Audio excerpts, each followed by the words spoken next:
In this video, we are going to start to discuss Chapter 4, Discrete Random Variables.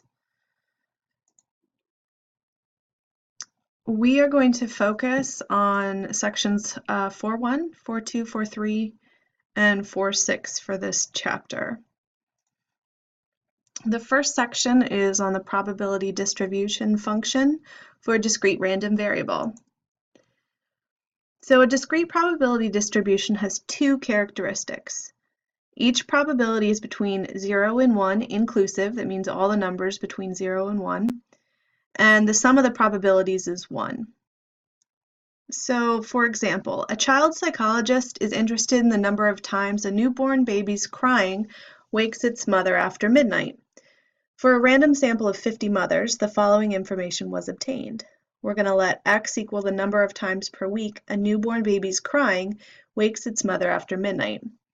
For this example, x equals 0, 1, 2, 3, 4, 5.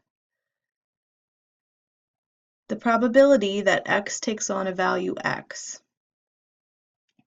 So x takes on the value 0, 1, 2, 3, 4, 5. This is a discrete probability distribution because each probability of x is between 0 and 1 inclusive, and the sum of the probabilities is 1.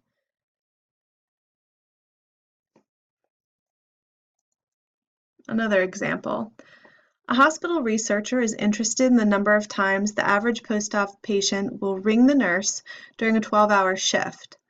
For a random sample of 50 patients, the following information was obtained. Let x equal the number of times the patient rings for the nurse during a 12-hour shift. For this exercise, x equals 1, 2, 3, 4, 5. The probability of x equals the probability that x takes on value x. So, why is this a discrete probability distribution function? There's two reasons. Each probability of x is between 0 and 1 inclusive, and the sum of the probabilities is 1. And we can check that by plugging it in, and when we add them all together, we get 1.